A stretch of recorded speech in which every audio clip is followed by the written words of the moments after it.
Well, he's not really been able to turn the tide, has he? 6 games in charge, Dean Smith, 1 victory, but it's 1 in 14 for Leicester City. So this is not a new problem for them. Optahavenham has got an 85% chance of going down now, Leicester City, with 2 games to go. That was at 70 before the start of the night. You've both been having a look while listening to Dean Smith. Can you make a case for Leicester? No, not really. I think when you look at the next week's fixtures for all teams, they've got by far the hardest one, probably the toughest place in the Premier League to go right now. I think Newcastle are certainly right up there. And what I would say about all those 4 teams is Nottingham Forest, Everton, Leeds, at this moment still feels like there's a little bit of a feel-good factor. Forest are on a decent run. Everton, OK, they'll accept we lost to Manchester City, but before that, a couple of good results. Leeds have got Sam Allardyce back in now, 2 results, not the end of the world losing at City.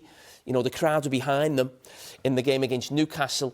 But Leicester, you hear the fans chanting, you're not fit to wear the shirt. I mean, going into training tomorrow, I don't know how they lift themselves for that Newcastle away game. I mean, listen, they will lift themselves, they have to, but, I mean, it's going to be a tough, long week for the manager and the players. They've got to take it to the final weekend, haven't they? They've got to try to. I mean, we heard during commentary that, they've cancelled the days off, they've cancelled the awards things. I mean, I'm not sure that that's going to lift them at this stage of the season either. I think they look like a group of players who are beaten. And look, anything can happen.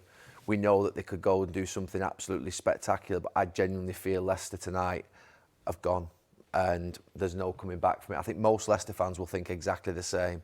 And, I don't want to see any team going down. You'd love to be proved wrong, but I think that's the end of them tonight. And also, those other teams, Forest coming up would have expected to be in a relegation fight. Probably Leeds the same. Everton probably would have hoped that they wouldn't be in this position, but they were there last season. We're talking about a team, Leicester, who finished 8th last season, and they'd be disappointed with that. Don't forget, Brendan Rodgers was getting criticism last season for finishing 8th. But to go from where they've been, 5th under Brendan Rodgers, 8th, and then to be in this position, they'll have players there who can't... Are they ready for this battle? Are they ready for this fight? They certainly didn't look it tonight, and they certainly didn't look it last week at Fulham. That was a horrendous display when you're fighting for your lives. It really was. I mean, if Everton were to win a game and Forest were to draw, which I think is quite realistic, they have to win both games. It's not a case of like they could win one and stay up. I think they have to definitely get a minimum of 4 points, and I think that won't be enough. I think they have to win both games to stay up.